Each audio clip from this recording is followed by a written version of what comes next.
దేశవ్యాప్తంగా నీళ్ల పంచాయతీ నడుస్తోంది. నాట్ ఓన్లీ తెలంగాణ, ఆంధ్రాకి తెలంగాణ ఎప్పుడైతే ప్రత్యేక రాష్ట్రం ఏర్పడిందో ఈ ప్రత్యేక రాష్ట్రంలో విభజన హామీ చట్టాల కింద మన నీళ్లు విభజించడం కూడా ఇంకా జరగలే.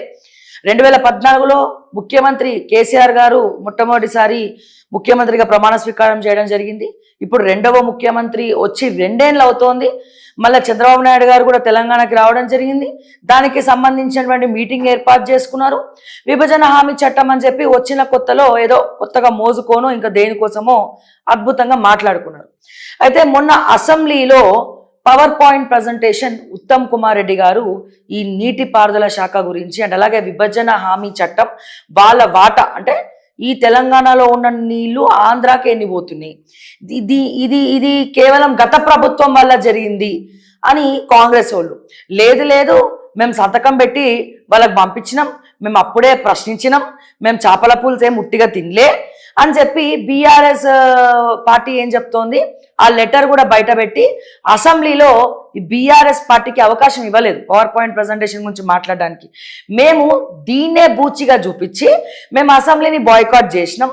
బాయ్కాట్ చేసి బీఆర్ఎస్ పార్టీ ఆఫీస్లో ఈ ఎవరైతే ఇద్దరు ఫ్లోర్ లీడర్లను పెట్టడం జరిగింది కదా, ఉప ఫ్లోర్ లీడర్లను, హరీష్ రావు గారు, సబితానంద రెడ్డి గారు. సో దీని గురించి హరీష్ రావు మరి పవర్ పాయింట్ ప్రజెంటేషన్ ఇవ్వడం జరిగింది.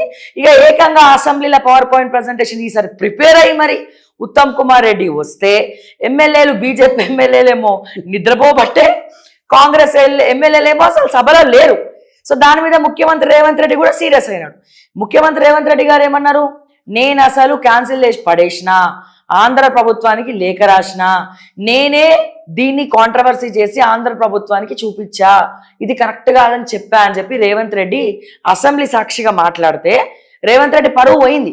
ఆంధ్రప్రదేశ్ గవర్నమెంట్ రేవంత్ రెడ్డి చెప్పేవన్న అబద్ధాలు, కేసీఆర్ హయాంలోనే ఇది నిర్ణయించబడ్డది, ఈ రేవంత్ రెడ్డి మాకేం ఇన్స్ట్రక్షన్స్ ఇవ్వలేదని చెప్పి మొన్న ఒక ప్రెస్ నోట్ ఆంధ్ర ప్రభుత్వం రిలీజ్ చేయడం జరిగింది. సరే చూడముచ్చటగా హరీష్ రావు ఏమో బీఆర్ఎస్ పార్టీ ఆఫీస్లో పవర్ పాయింట్ ప్రజెంటేషన్ ఇస్తే ఉత్తమ్ కుమార్ రెడ్డి ఏమో ఇక్కడ ఇచ్చిండు. ఈ ఇద్దరి మధ్యలో తెలంగాణ ప్రజలు ఆగమైపోతున్నారు.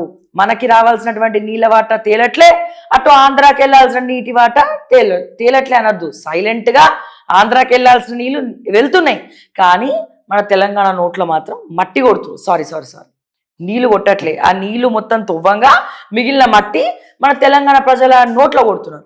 సో దీని గురించి అసలు ఏమవుతోంది తెలంగాణలో, ఇంకెన్నేళ్ళు ఈ నీళ్ల పంచాయతీ